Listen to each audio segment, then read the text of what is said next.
UPTD Taman Budaya Kalimantan Selatan sebagai Badan Pelestarian Pengembang Seni Budaya Daerah di Banua padat dengan berbagai pergelaran di tahun 2019. Seluruh agenda mulai Februari hingga November 2019 sudah dipajang di papan pengumuman di depan Taman Budaya Kalimantan Selatan.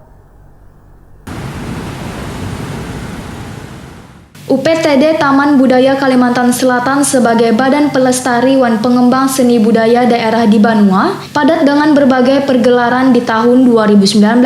Seluruh agenda mulai Februari hingga November 2019 sudah dipajang di papan pengumuman di depan Taman Budaya Kalimantan Selatan di Jalan Brigjen Hasan Basri, Banjarmasin Utara. Bahkan 2 pertunjukan seni budaya saban bulan terjadwal di pengumuman tersebut. Kepala Taman Budaya Kalimantan Selatan Suharyanti Wayadita Kunifri Matipi memadahakan, kelompok Wan Komunitas Seni Budaya yang tampil mengisi panggung Taman Budaya berasal dari berbagai daerah di Kalimantan Selatan. Sebelumnya, bebuhan seniman tersebut menawarkan kegiatannya untuk bergelar di Taman Budaya. Sebagai pembuka kegiatan, ujar Suharyanti, akan digelar workshop Bapandung jual lomba logo Wan Tema. Hasil dari lomba logo Wan Tema nantinya akan digunakan sebagai logo HUT Pemprov Kalimantan Selatan. Sedangkan pelestarian budaya Bapandung akan dilaksanakan selawas 3 hari yakni dari 26 sampai 28 Februari 2019. Pesertanya difokuskan untuk guru-guru TK Wan SD, karena nantinya bisa ditukarkan pada anak didiknya. Tujuan di workshopkannya Bapandung ini, ujar Suharyanti, adalah untuk mengenalkan pada khalayak yang masih belum mengetahui seni tersebut. Selain itu, kedepannya akan memiliki regenerasi Bapandung supaya kesenian ini kada punah. Lantaran salawas ini hanya ada seorang seniman, yakni Abdus Syukur yang menguasai seni tradisional ini.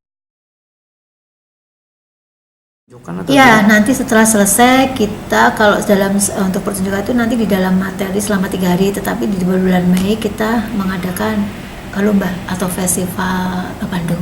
Jadi nanti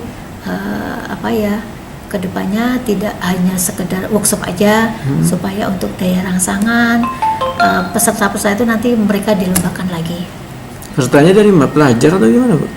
Dari guru-guru TK dan SD. Kita konsepnya seperti ini, latar belakangnya kenapa kita mengambil guru-guru SD dan TK, karena Bapandung itu kan mendongeng.